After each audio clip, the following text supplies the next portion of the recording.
Hey, what's going on out there? I'm Sean Devine. Hope you all are doing well. Today, we're going to be taking a look at Waves Tune Real Time and how to use this as a creative writing and performance tool when you're in the studio. It can be really helpful to use pitch correction in this way to find melodies, to find harmonies, to freestyle and just have fun and figure out what's going to work for your tune. So we're going to go ahead and jump in here. I'm going to show you the different features of the plugin. We're going to cover each of these different parameters here. And then I'm going to go in and we're just going to do a little live demo once we get everything set up. A little freestyle. It'll be fun. So let's go ahead and dive in. The beat drop. I'm trying to go from the top. Yeah. I don't know what I'm gonna say. Let's just talk about the basics here. First, we've got the speed and note transition. Essentially, what these are gonna do is control how quickly Waves Tune Real Time will begin the correction of the notes that you may be a little bit off. And when we have some faster speeds, it's gonna give you a more robotic sound. If we go slower, it's going to give you the potential to have a more natural correction. You've also got a correction percentage control, which this is unique to Waves Tune Real Time in the way that you can actually blend the corrected and uncorrected signals. So very cool way of, again, changing the dramatic effect. And then we've also have a format control, which we can turn on to be corrected, which again, it's going to be a little bit more perfect, more robotic. And then if we do not corrected, then the format or that tonality of really your vocal box, if you want to think of it that way, is going to be unchanged. So we're going to go for a more radical effect today, but just showing you that you have a lot of different controls to give yourself a more natural sort of effect if you want that. Don't hate if you hadn't tried it. Let's go down here to really the most important part of this plugin, which is our keyboard that shows us which notes are going to be corrected and which notes are going to be left alone, right? So this is very important in terms of setting this up to get the desired effect.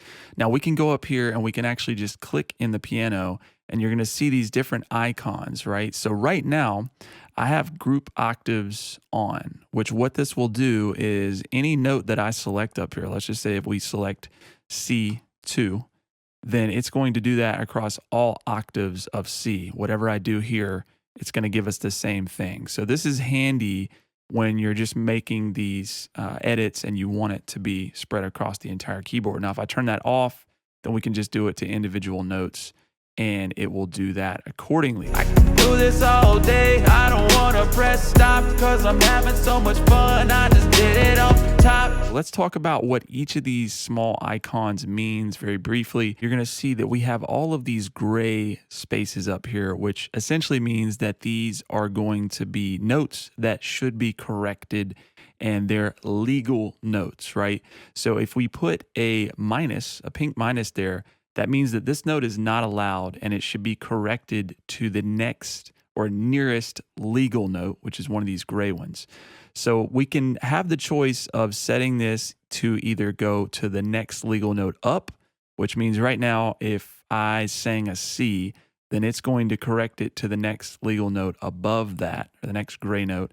And if we do the down or the left arrow, it's going to go to the nearest note below this note. And I can tell I don't like this A, so I can move that up or down. And I want it to go down back to this A flat instead of a B. And then if we click it again and we get an X, that means that we're not going to do any correction. It will just be the normal signal. So again, these are all here for you to edit manually, even once we've set your scale. Moving down to our range setting, this is going to set the range of whatever is going to be corrected. And this makes it really easy visually, but also just in terms of the sound itself, you know, depending on what type of vocal you have or the vocalist has. I'm going to set mine to baritone. Obviously, I have a deeper voice, so we're only going to be dealing with, you know, a select range or select octaves here instead of having something generic where we're tuning all that.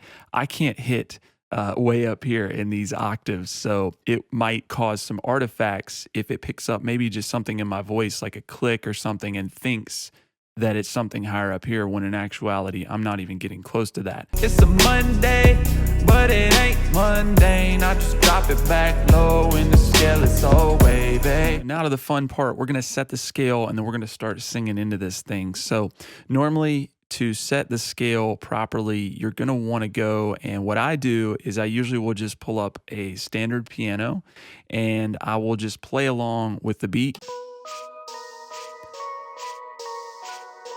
Usually best to just find the melody and start playing with that. And if you have no knowledge of music theory whatsoever, you can look for the main chord in the chord progression. That can usually give you a good starting point. Or you can also just experiment in terms of setting some different things here. If you have a guess, if it doesn't sound right, just keep kind of going through and singing with it. But also you can create a user scale, which is really cool, just by setting this up. And you can just set this to allow certain notes manually. I'm going to go ahead and we're going to go to major, and I'm going to go to E major, and I'm going to move the note transition down. All right, now it's set up. It's an E major. The beat's called High Favor. They tell me do an improv. Put myself on the spot. Let the beat drop. Let's get it from the top. I can find a melody so easily. I'm just looking to the sky. I'm feeling so free.